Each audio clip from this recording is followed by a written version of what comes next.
नमस्कार दोस्तों, आज हम इस वीडियो में रीड 2018 में आए हुए साइकोलॉजी के 30 क्वेश्चनों के ऊपर चर्चा करेंगे। अगर दोस्तों वीडियो शुरू करने से पहले दोस्तों अगर आपने चैनल को सब्सक्राइब नहीं किया है तो चैनल को सब्सक्राइब कर दें और वीडियो को लाइक कर दें और बेल आइकन को प्रेस कर दें, जिससे आपको अपने चैनल के माध्यम से नई नई जानकारियाँ प्राप्त होती रहे। तो पहला क्वेश्चन है, व्यक्तिगत विभिन्नताओं का सम्मान करते वक्त एक शिक्षक से क्या आशा नहीं की जा सकती? तो इसका आंसर आएगा डी, शिक्षण विधियों को समायोजित करना। सेकंड क्वेश्चन है, यदि पूनम की कलानुक्रमिक उम्र तथा मानसिक उम्र 9 साल है तो उसकी बुद्धि लब्धि का वर्ग होगा। तो इसका आंसर होगा औसत।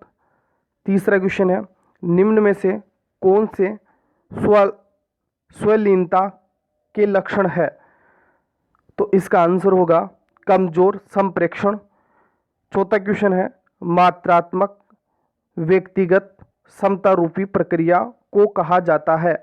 तो इसका आंसर होगा बुद्धि ग्रोथ। नेक्स्ट क्वेश्चन है, किशोर अवस्था में एक बच्चे के उचित विकास हेतु माता पिता तथा शिक्षक निम्न कार्य कर सकते हैं? तो इसका आंसर होगा उपरोक्त सभी। नेक्स्ट क्वेश्चन है, निम्न में से कौन क्रियात्मक शोध से संबंधित नहीं है? तो इसका आंसर होगा क्रियात्मक शोध सिद्धांत निर्माण में सहायता करता है। नेक्स्ट सातवां क्वेश्चन है, एक शिक्षक अपनी कक्षा में थॉर्नडाइक के सिद्धांत को लागू करने जा रहा है, निम्न में से क्या शिक्षक को लागू नहीं करना चाहिए? तो इसका आंसर होगा बच्चों को नई चीज सीखने हेतु खोज विधि के लिए उन्मुक्त किया जाना चाहिए। नेक्स्ट क्वेश्चन है, बाल्य अवस्था के दौरान अपने और दूसरों के नजरिए में फर्क करने में अयोग्यता को दर्शाता है? तो इसका आंसर होगा ईगो सेंट्रिसिज्म या आत्म केंद्रस्थ। नेक्स्ट क्वेश्चन है, जब कोई बार बार अपनी कमजोरियों से निकलने में असफल होता है और कुछ प्रवीणता हासिल करता है या साधारणतः अधीनता या अपकर्षण को ज़्यादा बल देता है, तो ऊपरी लिखित तथ्यों को किस हीन भावना कहा जाता है? तो इसका आंसर होगा अल्फ्रेड एडलर। नेक्स्ट है, अत्यंत निपुणतापूर्वक अधिगम पद्धति जिस पर बांडुरा तथा वोल्डर ने बल दिया? तो इसका आंसर होगा निरीक्षण, बी इसका आंसर होगा। नेक्स्ट है, शिक्षा के अधिकार अधिनियम के अंतर्गत निम्न में से क्या शिक्षक के कार्य नहीं माने जा सकते? तो इसका आंसर होगा बी, शिक्षक को खुद के व्यक्तित्व ट्यूशन में व्यस्त रखना चाहिए। नेक्स्ट है, फ्राइड की आनुषिक व्यक्तित्व की बनावट के अनुसार निम्न में से कौन मूलभूत तीव्र इच्छा के उठने के साथ ही तुरंत तथा अनैच्छिक रूप के सत्य तथा नैतिकता की अवहेलना करते हैं संतुष्ट करता है? तो इसका आंसर होगा सी।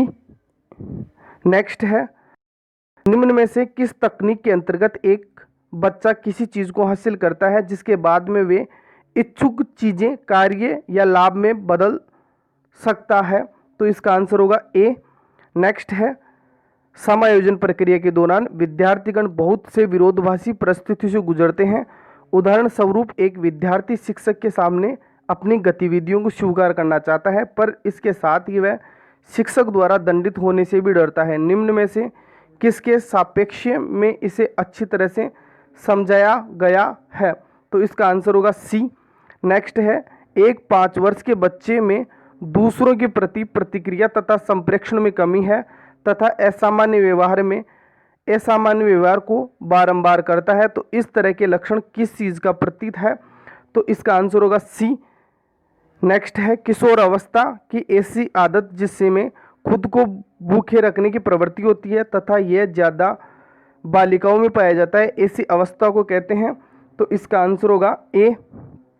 नेक्स्ट है, निम्न में से कौन सा शब्द दूरदर्शिता के लिए दिया गया है? तो इसका आंसर यानी कि उस समय इसका बोनस दिया गया था।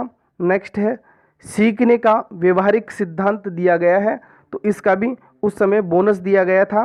नेक्स्ट है निम्न में से कौन सी शिक्षण प्रशिक्षण नियमावली तथा कार्यक्रमों का विकलांगता पुनर्वास के क्षेत्र में भारत में क्रियान्वित करता है, तो इसका आंसर होगा डी। नेक्स्ट है एक विशेष स्तर पर बच्चे मौलिक तर्क का इस्तेमाल करना शुरू कर देते हैं तथा सभी प्रकार के प्रश्नों का जवाब जानना चाहते हैं। पियाजो ने इसे अंतर्ज्ञान कहा। पियाजो के अनुसार निम्न में से कौन से चरण का ये अर्थ है, तो इसका आंसर होगा बी। नेक्स्ट है ज़्यादातर बच्चे प्रथम सार्थक शब्द इस उम्र में बोलते हैं, तो इसका आंसर होगा डी। नेक्स्ट है बहुबुद्धि सिद्धांत के जनक है, तो बहुबुद्धि सिद्धांत के जनक कौन थे, डी। नेक्स्ट है निम्न में किसने सामाजिक रचनावाद दर्शन पर अत्यधिक बल दिया, तो 23वें का आंसर होगा ए। नेक्स्ट है निम्न में से कौन सी दृष्टिबाधिता विद्यार्थियों के लिए उपयोग की जाने वाली सहायक सामग्री नहीं है, तो इसका आंसर होगा 24वें का बी, यानी कि इसमें भी बोनस दिया गया था। नेक्स्ट है श्रवण में विकृति को मापा जाता है, तो श्रवण में विकृति को मापने का जो यंत्र है वो कौन सा है, डेसिबल। नेक्स्ट है निम्न में से कौन सूक्ष्म चलन कौशल का उदाहरण है, तो 26वें का आंसर होगा बी, यानी कि कूदना। नेक्स्ट है स्कीमा का मतलब है, तो इसी में का यहाँ आंसर होगा इसमें सी, लंबे समय के यादाश्त में सूचना के संगठित पैकेट्स को एकत्रित करना। नेक्स्ट क्वेश्चन है 28वां, सूचना प्रकरण सिद्धांत बुद्धि को विभिन्न आधारभूत कौशलों में विभक्त करने के लिए जाने जाते हैं जिससे लोग सूचना प्राप्त करते हैं, प्रक्रमण करने तथा तर्क देकर समस्या समाधान के लिए उपयोग करते हैं। इस तरह के सिद्धांत का प्रतिपादन करने का श्रेष्ठ किसे जाता है, तो इस 28वें का आंसर होगा डी, रॉबर्ट स्टर्नबर्ग। नेक्स्ट है निम्न दिए गए आईक्यू स्तर में शैक्षणिक वर्ग को चुने, तो 29वें में ए या सी विकल्प यानी कि ज़्यादा ए को प्रायुक्ता दी गई है। नेक्स्ट है आनुवांशिकता की इकाई है, तो आनुवांशिकता की इकाई कौन सी है, सी, जीन आनुवांशिकता की इकाई है।